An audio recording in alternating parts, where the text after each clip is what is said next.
빌딩 궁궐대 에이트 빌딩. 네, 오늘은 또 오랜만에 야외 촬영으로 돌아왔습니다. 지금 어딘가의 공사 현장 앞에 서 있는데요. 많은 분들이 아파트 하면 기존에 지어진 주택을 구입하는 것보다 새롭게 개발되는 아파트에 청약을 하시는 분들이 많을 텐데요.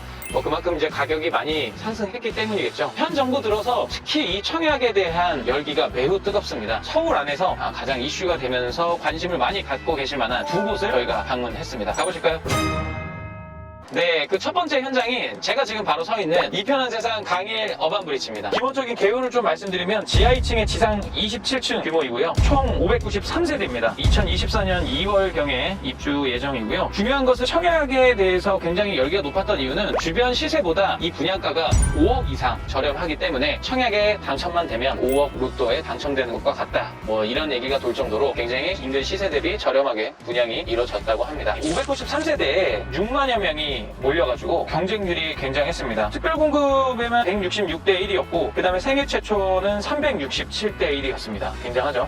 그리고 신혼부부도 149대 1이었습니다. 어쨌든 청약에 당첨되신 분들은 미리 축하드리겠습니다. 그리고 현재 84제곱미터가 7억에서 8억 수준이고요. 그리고 101제곱미터가 9억대로 분양가가 책정이 되어 있습니다. 인근에 팔린 사례를 참고적으로 말씀을 드리면 고덕 리엠파크 2단지 전용 84제곱미터가 지난 7월에 12억 4천만 원에 거래가 됐고요. 그리고 고덕 리엠파크 3단지 같은 경우는 전용 84제곱미터가 4월에 11억 3천만 원에 거래가 됐습니다. 단순한 시세만 보더라도 5억 이상도 차이가 나는 것을 볼 수가 있습니다. 강일 어반브리지가 입지 때문에 많은 분들이 관심을 가졌는데요. 일단은 5호선 강일역에서 초역세권에 위치합니다. 도보로 5, 6분 내외로 왔다 갔다 하실 수가 있고요. 그리고 또 3일 IC가 굉장히 가까운 거리에 있기 때문에 그것을 통해서 제1순환고속도로나 올림픽대로 쪽으로 차량으로 접근이 굉장히 용이합니다. 그러다 보니까 많은 분들이 관심을 갖고 계시고 또 젊은 신혼부부나 3인, 4인 가구들이 많이들 찾으시는 것 같습니다. 네, 이어서 최근 아파트들은 몇 가지 트렌드가 있는데요. 흐름이 계속 변화해 오다가 최근에는 아파트들은 대단지가 굉장히 인기가 많은데 그런 이유 중에 하나는 최근 트렌드가 정문을 굉장히 화려하게 꾸며놓기도 하고요. 그리고 또 가장 중요한 것들이 커뮤니티 시설들이 얼만큼 잘 형성이 되어 있냐입니다. 어반브리지를 기준으로 좀 설명드리면요. 썬큰 가든이나 스텝 가든 같은 공개된 공원과 같은 공간들도 있고요. 그 외에도 이 아파트 내에 어린이집을 또 설치하기도 하고요. 요즘은 기본이죠. 이제 피트니스나 골프 연습장, 수영장, 사우나 이런 것들에 대한 시설도 잘 되어 있는 편입니다. 지금 또 예정되어 있는 게 키즈 스테이션이나 키즈 스튜디오 그리고 작은 도서관, 스카이 라운지라고 해서 또 공유 주방 시설까지도 제공을 할 예정이라고 합니다. 이렇게 커뮤니티 시설들이 생활을 하는데 편리할 수 있도록 형성이 얼만큼 잘 되느냐가 이 아파트 분양에도 관건이라고 할 수 있겠습니다. 그 다음으로 강일 어반브리지의 특이한 점이 있는데요. 일반적인 아파트들은 요즘 타워형이나 판상형으로 구조를 많이 하는데 특이하게도 복층형 구조를 설치한 세대수가 좀 있습니다. 84제곱미터와 101제곱미터 타입 같은 경우도 이렇게 복층으로 되어 있어서 그렇게 적지 않은 세대수를 독특한 구조로 해놔서 또 이건 이거대로 독립적인 공간을 활용할 수 있기 때문에 주방과 거실 그리고 방이 층이 구분이 되어 있다 보니까 이런 것들을 또 선호하시는 분들은 굉장히 또 좋아하실 것 같습니다. 네, 다음으로는 저희가 어반브리지 인근의 대장 아파트들의 시세에 대해서 좀 말씀드리겠습니다. 이 일대로 해서 미사강변 센트럴 자이 아파트랑 미사강변 푸르지오 아파트가 단지도 굉장히 크고요. 브랜드 파워가 있는 아파트들이기 때문에 굉장히 인기가 높은 것으로 알려져 있습니다. 그래서 이 지역의 대장 아파트라고 불리고 있고요. 두 아파트에 거래된 시세를 좀 보시면요. 자이 같은 경우는 37평형이 14억 4천만 원에 최근에 거래가 됐고요. 평당 3,881만 원, 거의 4천만 원 가까이 거래가 됐습니다. 반면 이제 푸르지오 같은 경우는 33평형이 평당 3,839만 원으로 12억 7천만 원에 거래가 됐습니다.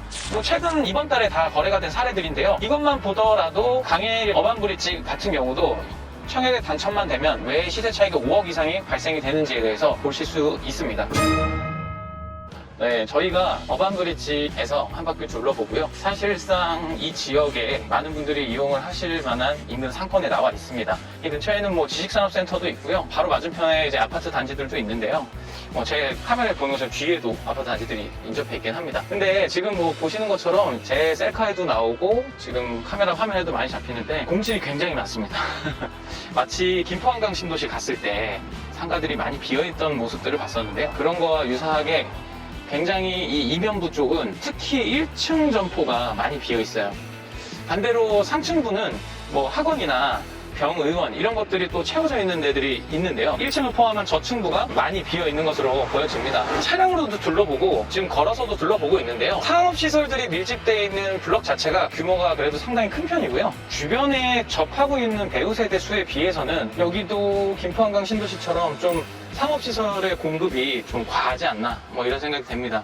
왜냐면 이제 외부에서 유입이 돼서 소비를 하시는 분들보다는 여기 근처에 접해 있는 아파트 단지들에서 많이들 이용을 하실 텐데요. 그래서 아무래도 비어있지 않나 싶습니다. 뭐 이런 것들이 채워지려면은 시간이 상당 부분 소요될 것으로 예상이 됩니다. 그럼 한번 대로변 쪽으로 나가보도록 하겠습니다. 네, 저희가 지금 대로변 쪽으로 나왔는데요. 지금 옆쪽으로 보여지는 것처럼 대로변 쪽은 그래도 공실이 조금씩은 있지만 그래도 한 70%, 80% 이상 입점이 되어 있습니다. 그래도 확실히 느껴지는 거는 제가 늘 이제 유튜브에서 많이 말씀드린 것처럼 이런 생활 밀접형 시설들 있잖아요.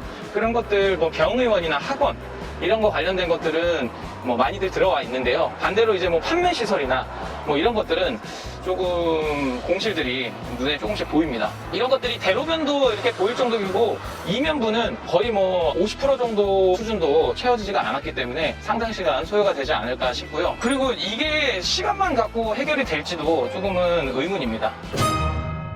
네, 이렇게 해서 오늘 저희가 어반브릿지를 소개해드리면서 인근에 이제 상권이 어느 정도까지 형성이 되어 있는지를 한번 살펴보러 왔는데요. 자이 쪽에 붙어 있는 작은 상가들이 딱 건물 두세 동만 지어져 있는 상가는 거의 만실이 되어 있지만 이 메인 상권이라고 볼 수 있는 지역은 공급이 조금 많이 되다 보니까 아직도 비어있는 상가가 매우 많았습니다. 아파트 가격은 또 높게 형성이 되고 뭐 살기는 좋은 신도시처럼 꾸며져 있지만 이런 상업시설들이 채워지는 데는 시간이 오래 소요가 될 것 같고요. 그런 시간들이 소요된다고 해서 과연 뭐 다 채워질까라는 조금 의문도 같습니다. 저는 개인적으로 이 상업시설들의 규모를 조금 더 적게 설계를 했으면 어땠을까라는 그런 생각을 해봅니다. 저희가 또 두 번째로 둔촌을 소개해드리도록 하겠습니다. 당군 일의 최대 재건축 단지라고 불리는 둔촌 올림픽파크 에비뉴4 앞에 나와 있습니다. 여기도 사실은 어반브릿지보다도 더 큰 로또 당첨과 같은 그런 시세 차익을 보실 수가 있습니다. 여기는 역세권이면서도 시장 상권이기 때문에 기존의 상권이 어느 정도 완성이 되어 있고요. 이 지역은 대로변은 거의 거래 사례를 찾아보기는 어렵고 바로 이면 쪽에 붙어 있는 것들이 평당 6천에서 5천